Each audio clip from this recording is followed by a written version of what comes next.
Sighting from tens of thousands made over the last 50 years on virtually every continent on the globe. Intelligent life from distant galaxies is now attempting to make open contact with the human race. And tonight, we'll show you the evidence.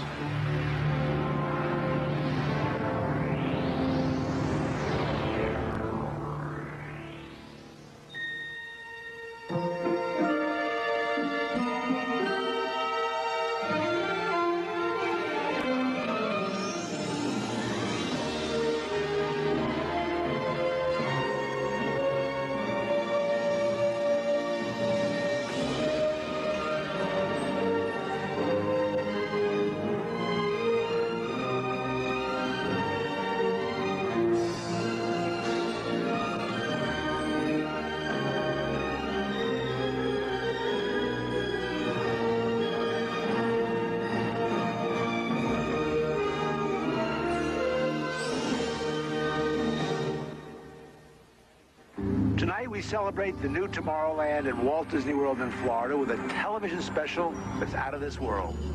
Hello, I'm Michael Eisner, head of the Walt Disney Company.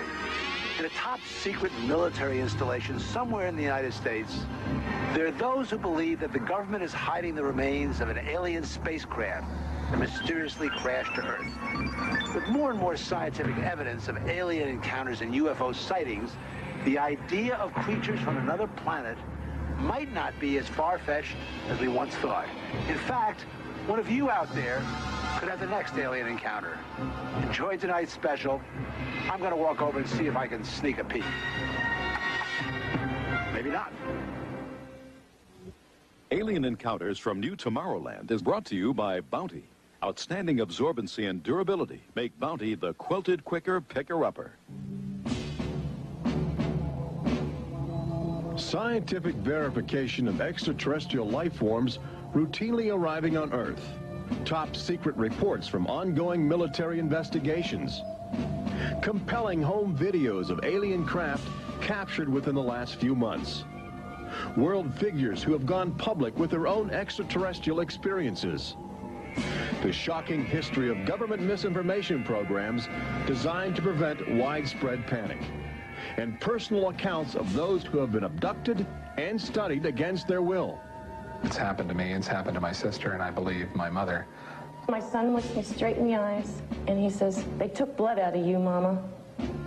They don't ask permission, they take you. But it's such an incredible secret, nobody wants to believe it. There is valuable scientific data that would prove once and for all that planet Earth is being visited by a highly evolved intelligence that is not from this world.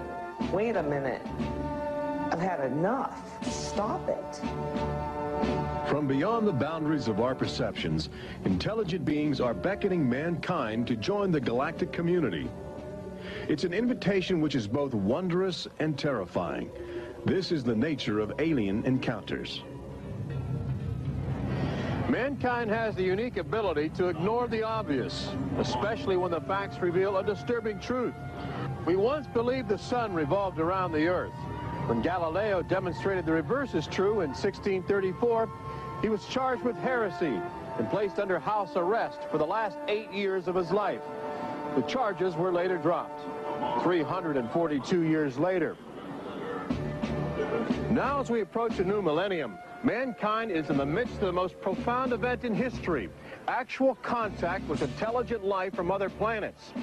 For nearly 50 years, officials have been documenting routine alien encounters here on Earth. And thousands of people have seen or experienced this alien presence. Yet many others still refuse to acknowledge the obvious evidence all around them. What is it like to be confronted by a creature whose intelligence and skill is far beyond the comprehension of mankind? Would it be enlightening? Would it be an exercise in terror? Or perhaps both? Here in the new Tomorrowland at the Walt Disney World Resort near Orlando, Florida, these concepts are brought to life as guests experience their own alien encounter, a sensory thriller from Disney and George Lucas. We'll give you a sneak preview later in the show. But first, we must prepare you for the future with some shocking insights from the recent past. Alien ships seem to arrive in waves. And if the last few years are any indication, planet Earth is experiencing a tsunami of sightings.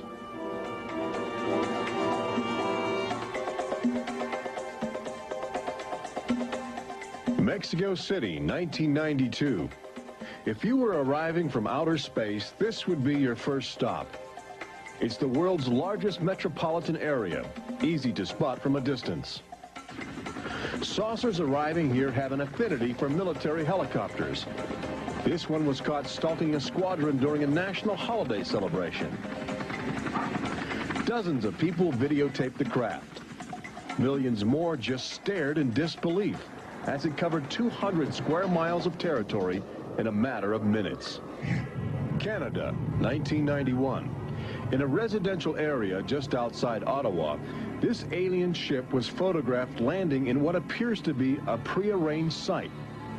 UFO investigators claim the structure of this craft reveals a technology previously undocumented.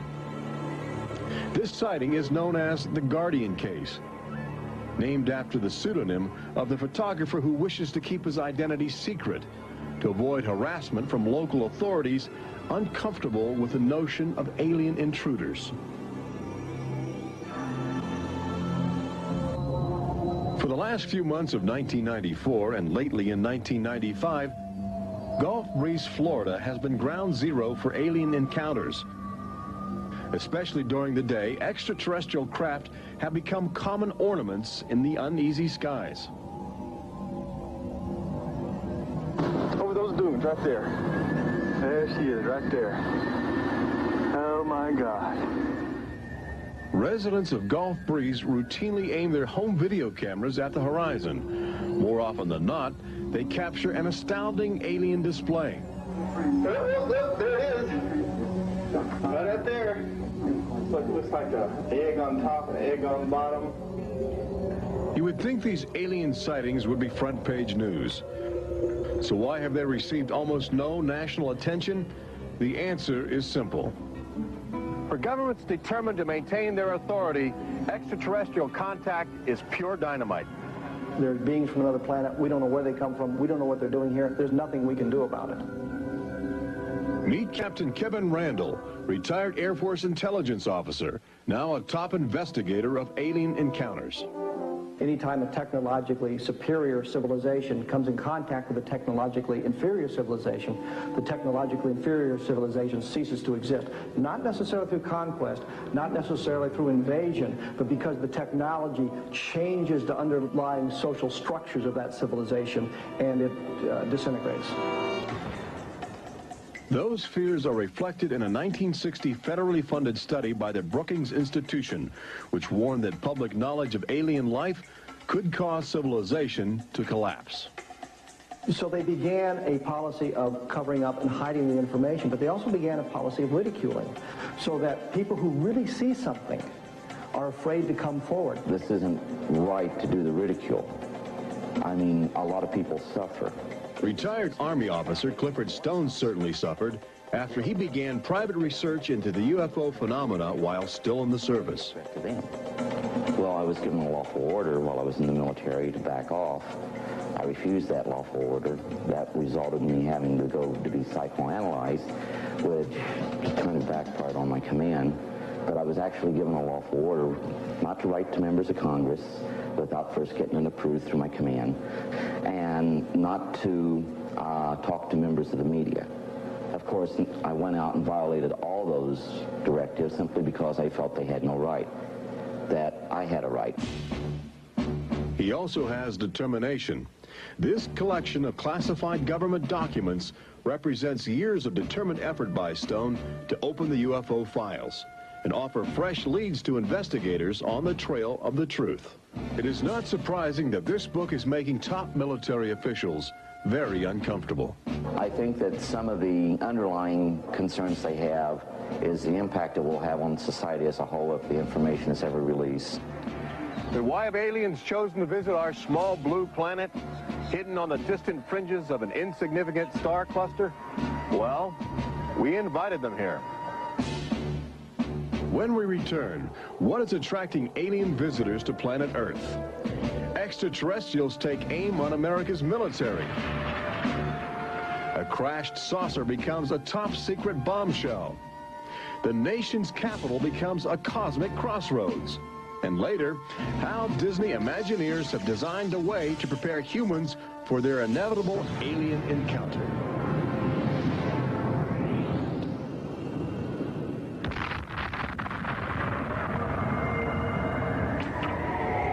And I looked, and behold, a whirlwind came out of the north, and a fire enfolding itself, and a brightness was about it. Also out of the midst thereof came the likeness of 4 living creatures. And when the living creatures went, the wheels went by them. And when the living creatures were lifted up from the earth, the wheels were lifted up. For the spirit of the living creature was in the wheels. Ezekiel chapter 1. There have been reports of alien encounters throughout recorded history, often buried in the obscure poetry of mystics. But since the end of World War II, alien encounters have adopted a darker, more menacing demeanor. No longer just spirited lights dancing in the sky, UFOs turn more brazen, announcing themselves with surprising ferocity. Most alien activity on Earth in this century seems to have been sparked by the single most profound technological achievement in human history.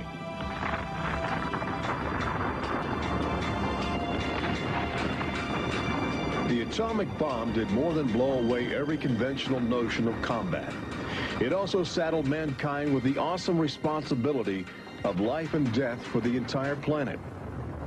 But what the world didn't know in 1945 was that the atomic bomb's brilliant burst of energy would also be mankind's cosmic calling card, announcing to the universe that a technological society had evolved on a small blue planet in the backwaters of the stars.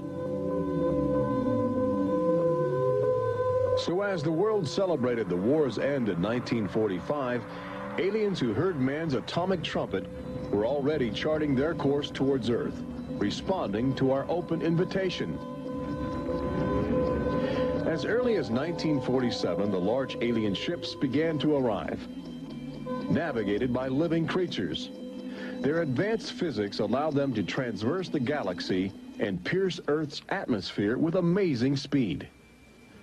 The U.S. military immediately went on the alert against the unknown menace. Sightings were perceived as threats to the security of an America still reeling from the edgy consciousness of war. And the sightings were taking place all across the country. I glanced up and there were 3 flying saucers in a V with what appeared to be a dome on the top with, I can't be sure, but I believe I saw the sun glinting off of windows or observation portholes of sort. I think it was from outer space, but friendly. Army fighter planes are on patrol for flying saucers. Cameras installed to photograph them. Portland, Oregon, the area from which came the first weird reports. This flying saucer patrol shows how the Air Forces, while not putting too much stock in the mysterious things in the sky, are investigating. The control tower is in touch and on the watch. So are a whole lot of people these days. They're seeing flying saucers everywhere. Blocks of fantastic discs flying through the air. But the military finally had to admit that something was happening that they didn't understand, offering their first and only public statement on the UFO phenomenon. The recent sightings are in no way connected with any secret development by any agency of the United States. They weren't always called flying saucers. Some reports claim they resembled other household objects. The public was fascinated and anxious to make contact. But our official response remained aggressive, sometimes sparking deadly games of high-speed, high-altitude cat and mouse. National Guard Captain Thomas Mantell played that game and quickly became a grisly statistic. His last words, as Mantell soared at an altitude of 20,000 feet, are a chilling commentary on the power of the alien ships. I'm closing in to take a look. It looks metallic and of tremendous size. It's going up now as fast as I am. That's 360 miles per hour. I'm going after it. Moments later, Captain Mantell's mission had ended. Occasionally, the tables were turned. More than one alien craft crashed and was recovered for secret U.S. military research. The most famous case took place in July of 1947, just outside the community of Roswell, New Mexico. Famous because local officials openly admitted they had retrieved an alien ship before their commanders instructed them to keep the story confidential. What you can't explain, they reasoned, you must deny. July of 1947, the Army Air Forces at Roswell announced we had captured a flying saucer. You can say our government announced in July of 1947 they had a flying saucer. 3 hours later, they announced, no, it's really a weather balloon. The officers at Roswell made a mistake. But our government has come forward and said, yes, we had a flying saucer. Then they took it back. Any one of your viewers can go back to the newspapers on July 8th, July 9th of 1947, and just front page headline after headline that the government had captured a flying saucer. Don Schmidt from the Center for UFO Studies in Chicago is convinced that the Roswell case is the linchpin in America's ongoing alien cover-up. We have over 550 witnesses. They were there. They handled the debris. They saw the craft. They saw the bodies. They handled the crew members of that craft. And invariably, they all say, this was not from this earth. This is the actual site where the Roswell saucer was discovered, along with the bodies of 3 extraterrestrial missionaries who didn't survive the collision. The debris and the dead were impounded and taken away for top-secret study, while a classified investigative committee called the Majestic 12 was organized by President Truman. And a government cover-up was initiated with a calculated disinformation campaign. The military, I know for a fact, has established what's called disinformation programs, officially sanctioned deception programs. This is covered by a regulation at Department of Defense level that's secret. This is the case with the unidentified flying objects. I cannot say that the Roswell incident was a cover-up, but I can certainly say that the government back then and today acted like it was a cover-up and has been subject to being accused of a cover-up. The flying saucer debris at Roswell was attributed to a downed weather balloon. There was no explanation for the alien body parts among the wreckage. Before long, other sightings were dismissed as optical illusions caused by electrified swamp gas, with elaborate demonstrations staged for newsreel cameras to back up the claim. But while the Pentagon refused to publicly admit aliens had arrived on Earth, their top-secret internal memos told a different story, even detailing the various ships and the creatures they had autopsied. Meanwhile, the American people fell in love with flying saucers, sensing something playful in their alien design. Before long, even the military seemed to fall under the trance of the UFOs. Government inventors began to mimic what they were seeing in the sky, in a strategy to stumble upon the secrets of advanced alien technology. These rare films chronicle those primitive efforts. At a symposium conducted by Princeton University, weird and wonderful flying machines developed for the Army go through their paces. The flying scooter, for instance, with only a 7-horsepower motor. Or this flying what have you. Just count your fingers after starting the fans.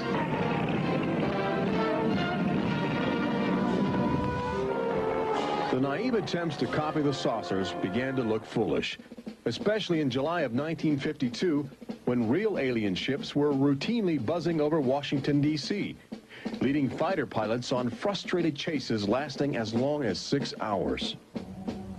It was the first time since the War of 1812 that our nation's capital had been successfully invaded by a foreign power. By the early 1960s, UFOs were having a chilling effect on our defense operations. Their tremendous speed often caused them to be misidentified as incoming intercontinental ballistic missiles, putting American air bases on red alert. There needed to be some way for the U.S. and the Soviets to distinguish between nuclear attack and alien visitors. The weapon is installed in the Pentagon, but it's a weapon of peace. This is the teletype that will operate at the U.S. end of an open line to Moscow.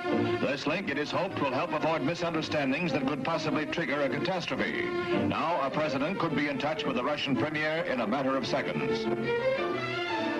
The plot line between Moscow and Washington was set up so they could go ahead and make last-minute pleas that we're not attacking you and you're not attacking us. The purpose for this was to ensure that a nuclear war would not be touched off by a UFO appearing on the scopes and being mistaken for enemy aircraft. The hotline eased some international tensions, but it didn't halt the interaction between the military and aliens, which continues to this day. November of 1975, essentially every SAC base in the United States was visited by UFOs. We have reason to believe that the UFOs went ahead and had some effect on changing the codes within the missiles, within the launch control facility, to change where the missiles would hit. 1976, September, Iran, 2 F-4s tried to intercept a UFO and shoot upon a UFO. The weapon systems of the planes go dead. The communication systems go dead. These are just 2 examples of cases which sound like they came out of science fiction, but in reality, they're from government documentation. Documents released by the State Department. 3 main engines up and burning. September 1991. Space Shuttle Mission 48. Commander Clayton and his crew point their cameras at the planet's horizon for a live broadcast to Earth. Many viewers noticed an alien ship playfully cavorting around the shuttle at tremendous speeds. NASA still refuses to acknowledge the incident. But since that time, the space agency no longer allows public access to live unscrambled television signals from shuttle missions. Currently in 1995, the Federal Emergency Management Agency trains personnel with a manual that suggests techniques in communicating with extraterrestrials encountered in the line of duty. This document is in marked contrast to a federal law passed by Congress in 1969, which makes it illegal for any American to have contact with an extraterrestrial, punishable by a $5,000 fine and a year in jail. Ironically, both documents were composed by a government which refuses to publicly admit that there is intelligent life on other planets. Indications are that government, military, and scientific leaders will soon release nearly a half-century of official documentation of ongoing alien encounters on Earth. Perhaps they feel it would be too embarrassing not to reveal the truth before the truth reveals itself.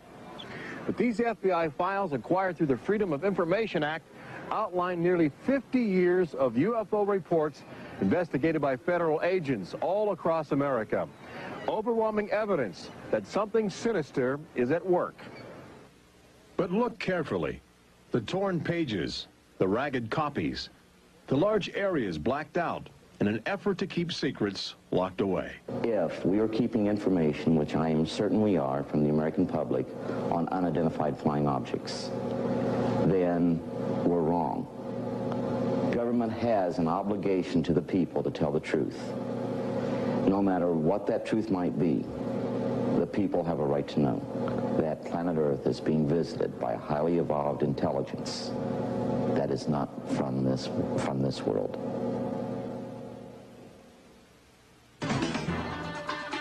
When we return, meet the people who have already experienced disturbing contact with creatures from another world. They don't ask permission, they take you. See how government is monitoring mutant life forms which have already staked their claim on planet Earth. And join Robert Urich on the fringes of the future in Walt Disney World's Magic Kingdom as Disney Imagineers prepare the public for their inevitable alien encounter. Encounters from New Tomorrowland.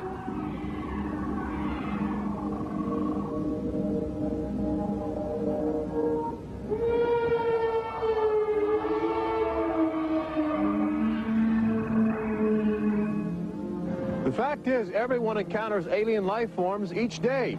We've just become accustomed to ignoring the evidence. We expect the first visitors from outer space to arrive in flying saucers. But there are new scientific suggestions that the microbiotic organisms, which routinely invade human bodies in the form of viral disease, may have extraterrestrial connections. these minute alien life forms may very well be the advanced invasion force, leading the way to test Earth's environment for more complex and determined creatures.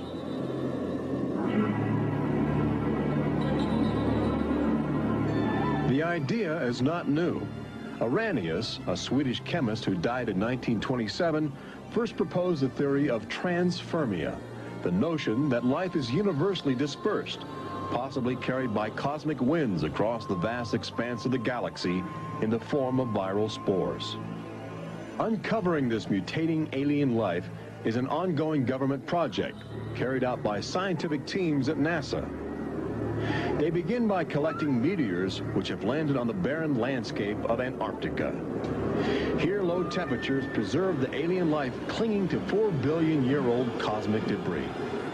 In a specially sealed clean room at the Johnson Space Center, these crude interstellar spaceships are carefully dissected to extract the biotic matter inside.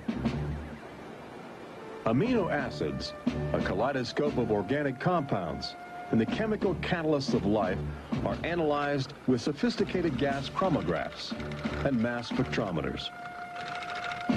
Life is plentiful in the universe and eerily tenacious. Lately, scientists have found extraordinary numbers of unknown organisms which have gained a biological foothold where we once thought survival would be impossible. They grow in deadly ammonia gas. They are resistant to ultraviolet radiation. They thrive inside the radioactive cooling systems of nuclear power plants. And they can even survive the vacuum of space, reanimating themselves when air and water become available. Riding inside the stone cocoon of a meteor, life can travel virtually anywhere, and a good deal of it lands on planet Earth. But just as we explore the genetic package of alien life, visitors from space are routinely examining human specimens, abducting men, women, and children in order to conduct disturbing biological experiments. Very, very few people who've had the experience are willing to talk about it publicly. There is such a kind of ridicule factor. Bud Hopkins, researcher and author of the best-selling book Intruders, is America's leading investigator into the alien abduction phenomenon, and largely responsible for bringing the astonishing situation to the nation's attention. The most important thing about this, I think, in studying it is to realize that there are very distinct patterns. This is not just a box full of crazy experiences which are mutually contradictory. The patterns start this way. People are abducted first in childhood. When I go back into my memory, I don't know a day without them. And they are then re-abducted over many, many, many years. When I saw this light on the freeway, my first reaction was, oh my God, not again. I grabbed the side of my bed like, no, you're not gonna get away with this. You're not gonna get away with it this time. Then I feel lifted off of the bed, and the next thing that I remember is being on a table or a bench and these beings surrounding me. Samples are taken from the skin. There are very distinct scars that result from these biopsies, whatever we want to call them. I have a scar on my hand. It seems to be a triangle shape that's a half an inch by half an inch if you were to measure it. They were just red and blistery and kind of in a large equilateral triangle on each foot. The basic, most common mark is what we call a scoop mark. It's a circular depression, as if the aliens have used a little tool and removed a layer of cells. On my upper left inner thigh, I have two marks. There's a series of two. They're about 1/8 of an inch deep and about 1/4 inch in diameter that people call scoop marks, for lack of a better term. Often an object is inserted in the nostril or behind the eyeball or in the ear, which we believe to be implants. On my shin, between my ankle and my knee, were two puncture marks. In fact, I hesitate to call them that because they were larger and deeper. They were like two holes drilled vertically along my shin into my leg. And that frightened me deeply because I have no idea how those got there. I could only speculate as to why they were doing that, although I do know that, bone marrow contains genetic material, blood. They're interested in who you are genetically, They seem to be desperate for our genetic material, our DNA, our particular genetic makeup, as if they have reached some point of, let's say, some point of no return in their evolutionary development, and they need to revivify themselves through something they can get from us, a more primitive and perhaps more robust species. People generally describe one particular type of figure as the basic alien type, which is a small figure, 3.5 to 4.5 feet tall, huge head, huge black eyes, hairless, grayish-white skin, just a tiny slit for a mouth that doesn't move, and so forth. I'd say that accounts for about 85% of the descriptions. There's some that are very, they talk about the reptilian being like sexually aggressive, and then there's some that look like praying mantis that are very mean and very violent. It is a violation of your body. It's a violation of your space.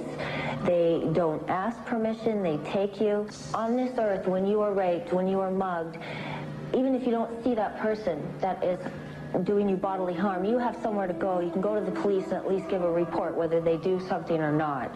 You have somewhere to go. But in this case, you have no one to talk to. You have no one to say, this has happened to me, I've been so violated. You don't even know. And you're not ready for this. My love life went to hell. My schooling went to hell. Everything went to hell. And it's terrifying, it's not fun, it ruins your life because you have nowhere to go. Twinkle, twinkle, little star, how I wonder what you are. Up above the world so high like a diamond in the sky. Makes me want to cry.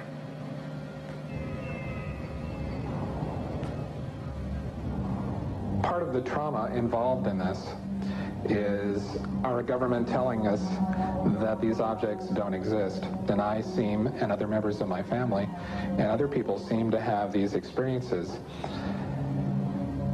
It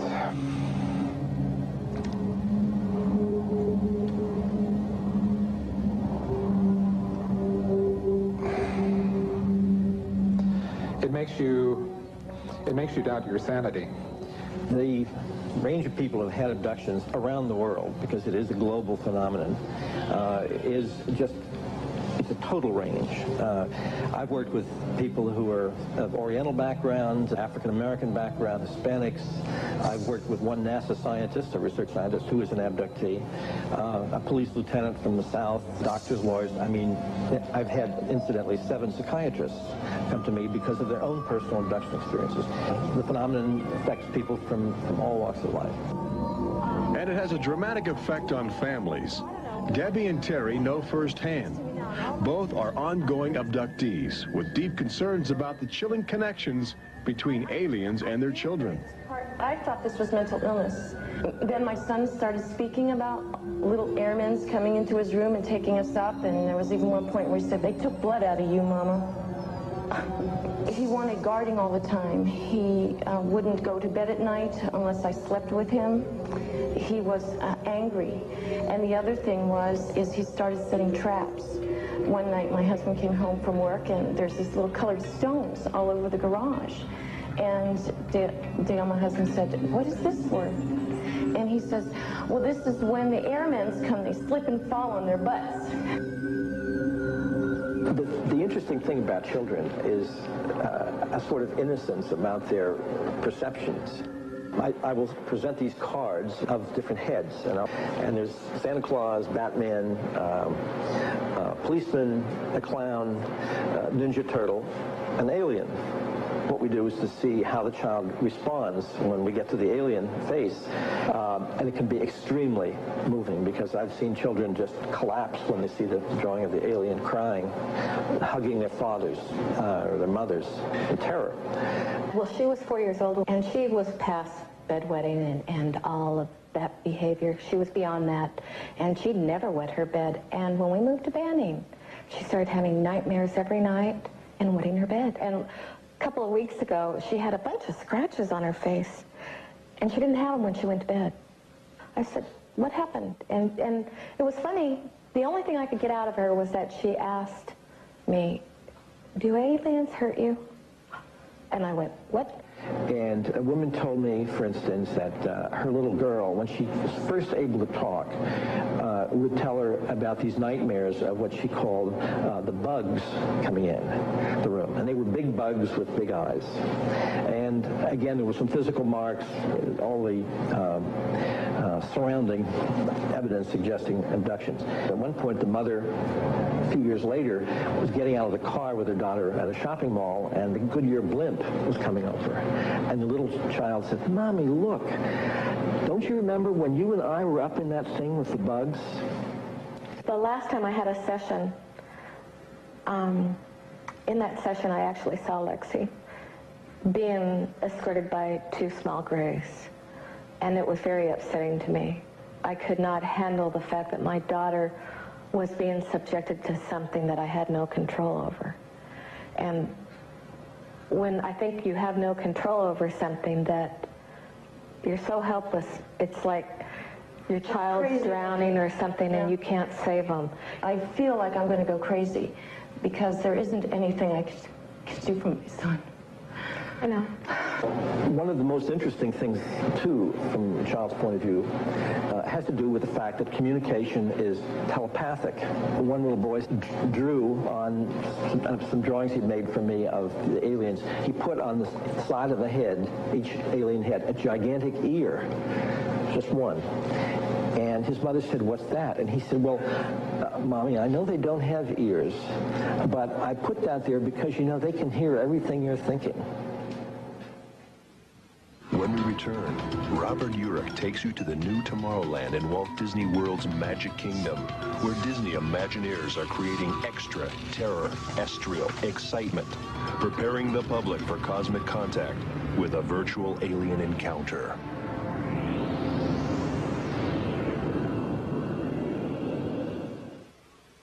This is an official UFO sighting report, one of thousands compiled over the last few decades.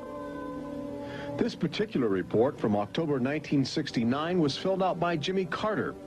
He was still governor of Georgia at the time. He witnessed a luminant object suspended in a twilight sky. Later, when he assumed the office of President of the United States, his staff attempted to explore the availability of official investigations into alien contact. As this internal government memo illustrates, there are some security secrets outside the jurisdiction of the White House. We investigated lights in the sky for over 20 years. We didn't get anywhere. We have over 100,000 cases from over 160 countries in our files at the Center for UFO Studies in Chicago. When you actually take the time to look at the official record, look at the classified, disclosed documents on the phenomena, and I'll guarantee you'll walk away saying, why weren't we told about this? And why were we told something else altogether? We've all been indoctrinated to have this knee-jerk response just to that term, UFO. We have to ask ourselves, who started it? And isn't it about time we go out and find out for ourselves? Every year, NASA routinely propels about 24 astronauts into a low Earth orbit aboard the space shuttle, a loud, lumbering, somewhat primitive rocket ship.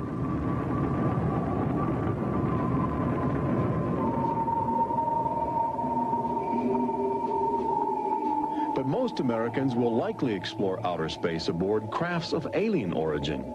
Statistics indicate a greater probability that you will experience extraterrestrial contact in the next 5 years than the chances that you will win a state lottery. But how do you prepare for such an extraordinary event? Here in the new Tomorrowland at Disney World, scientists and Disney engineers have brought to life a possible scenario that helps acclimate the public to their inevitable alien encounter.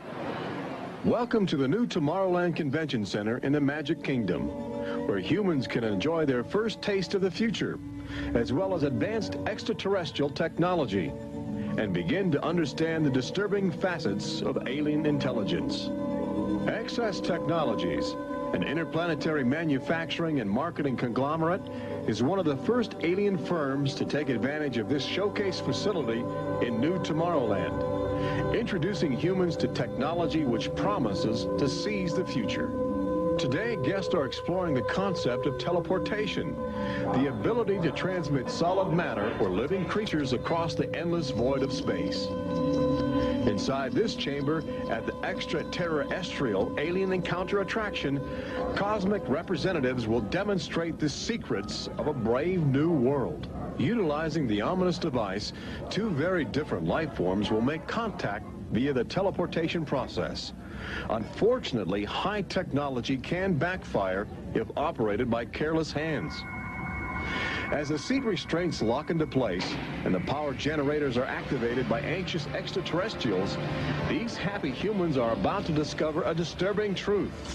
When science fiction becomes science fact, the results could be terrifying.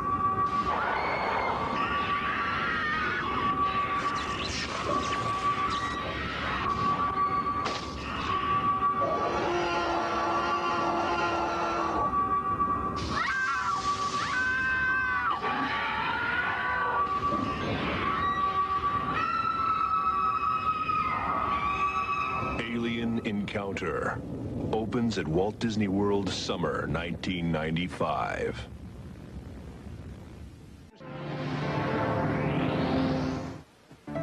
Planet Earth has always been a laboratory for alien life forms which can drop in from space or slowly mutate into bizarre, fleshy organisms at our feet. Understanding the nature of these strange creatures from above and below is the greatest challenge of our age.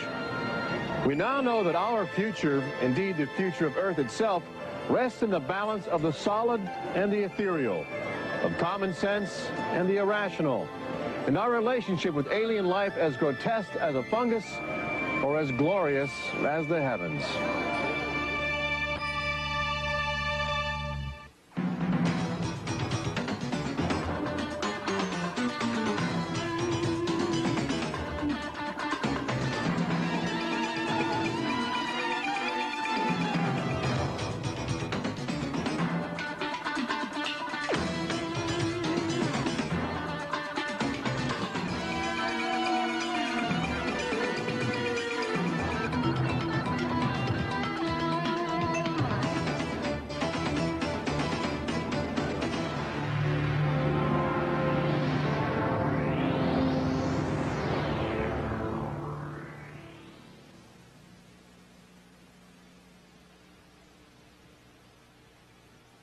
The Walt Disney Company. In a top-secret military installation somewhere in the United States, there are those who believe that the government is hiding the remains of an alien spacecraft that mysteriously crashed to Earth. With more and more scientific evidence of alien encounters and UFO sightings, the idea of creatures from another planet might not be as far-fetched as we once thought. In fact, one of you out there could have the next alien encounter. Enjoy tonight's special. I'm going to walk over and see if I can sneak a peek. Maybe not. Alien Encounters from New Tomorrowland is brought to you by Bounty. Outstanding absorbency and durability make Bounty the quilted quicker picker-upper. Scientific verification of extraterrestrial life forms routinely arriving on Earth. Top secret reports from ongoing military investigations. Compelling home videos of alien craft captured within the last few months. World figures who have gone public with their own extraterrestrial experiences. The shocking history of government misinformation programs designed to prevent widespread panic. And personal accounts of those who have been abducted and studied against their will. It's happened to me, it's happened to my sister, and I believe my mother. My son looks me straight in the eyes, and he says, "They took blood out of you, Mama." They don't ask permission, they take you. But it's such an incredible secret, nobody wants to believe it. There is valuable scientific data that would prove once and for all that planet Earth is being visited by a highly evolved intelligence that is not from this world. Wait a minute. I've had enough. Stop it. From beyond the boundaries of our perceptions, intelligent beings are beckoning mankind to join the galactic community. It's an invitation which is both wondrous and terrifying. This is the nature of alien encounters.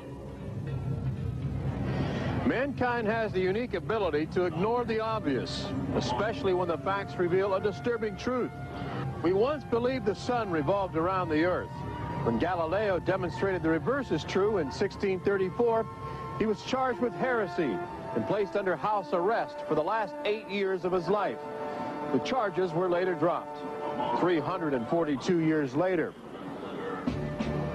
Now, as we approach a new millennium, mankind is in the midst of the most profound event in history, actual contact with intelligent life from other planets. For nearly 50 years, officials have been documenting routine alien encounters here on Earth, and thousands of people have seen or experienced this alien presence. Yet many others still refuse to acknowledge the obvious evidence all around them. What is it like to be confronted by a creature whose intelligence and skill is far beyond the comprehension of mankind? Would it be enlightening? Would it be an exercise in terror? Or perhaps both? Here in the new Tomorrowland at the Walt Disney World Resort near Orlando, Florida, these concepts are brought to life as guests experience their own alien encounter, a sensory thriller from Disney and George Lucas. We'll give you a sneak preview later in the show. But first, we must prepare you for the future with some shocking insights from the recent past. Alien ships seem to arrive in waves. And if the last few years are any indication, planet Earth is experiencing a tsunami of sightings.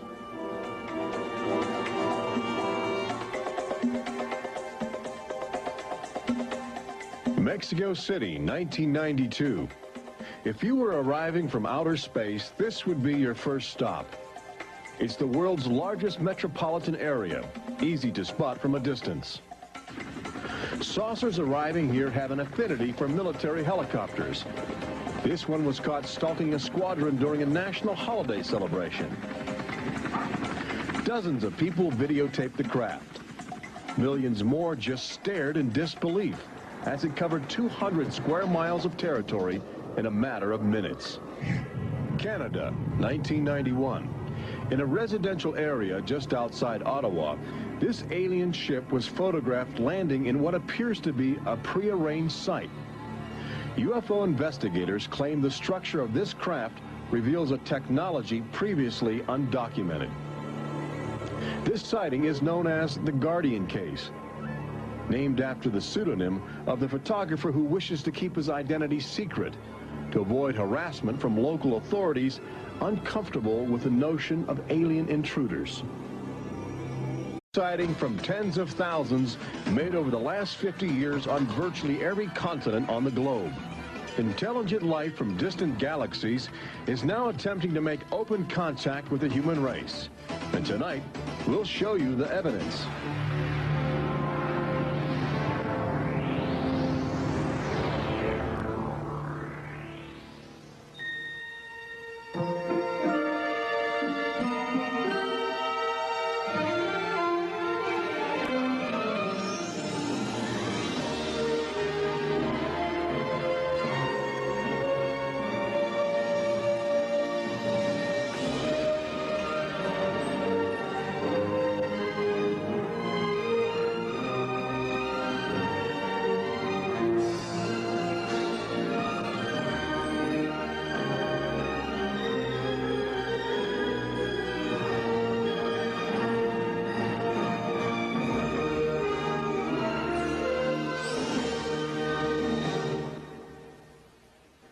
Tonight we celebrate the new Tomorrowland at Walt Disney World in Florida with a television special that's out of this world. Hello, I'm Michael Eisner.